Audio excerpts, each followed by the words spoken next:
अस्सलामु अलैकुम वरहमतुल्लाहि वबरकातुहू। दोस्तों, मैं हूं मसऊद और आप देख रहे हैं मजहबी इसलाह।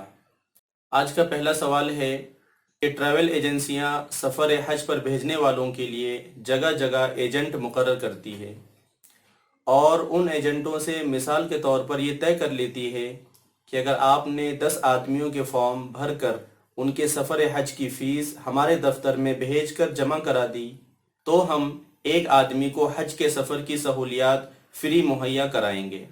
इस तरह अपने मफाद ख़ास की खातिर मुकर्ररा तादाद के लोग हज के फॉर्म भरवा कर भेजना, और ये काम सिर्फ इसलिए करना कि मैंने अगर ट्रैवल एजेंसियों की मुकर्ररा तादाद पूरी कर दी तो वो ट्रैवल एजेंसी मुझे हज बैतुल्लाह का अहम फरीज़ा बिला किसी मेरे ख़र्च के अदा करा देगी, या अगर मुकर्ररा तादाद पूरी न हुई तो बाकी रुपया अपने पास से जमा कराकर कमीशन के रुपए के साथ हज की अदायगी करा देगी।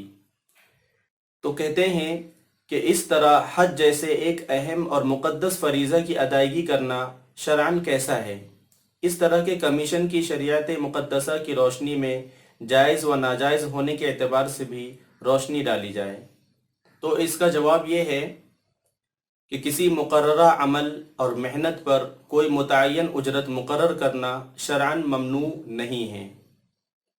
मसऊला सूरत में जबकि ट्रैवल एजेंसी अपने एजेंट को 10 आदमियों के फॉर्म भरवाने पर उसके हज के अखराजात अपनी तरफ से देने का वादा कर रही है, तो ये एजेंट की मेहनत यानी अफराद को तैयार करने और उनसे फॉर्म भरवाने का मुआवजा समझा जाएगा और उसकी अपनी ज़ाती कमाई में शामिल होगा। लिहाजा इस रकम से उसके लिए हज के सफ़र पर जाना बिलाशुबा दुरुस्त होगा। सवाल है कि एक शख्स हज बैतुल्लाह के लिए जा रहा है, उसके ऊपर मेरा हक़ है, तो पूछना ये है कि उस आदमी पर मेरा हक़ बाकी रहेगा या नहीं।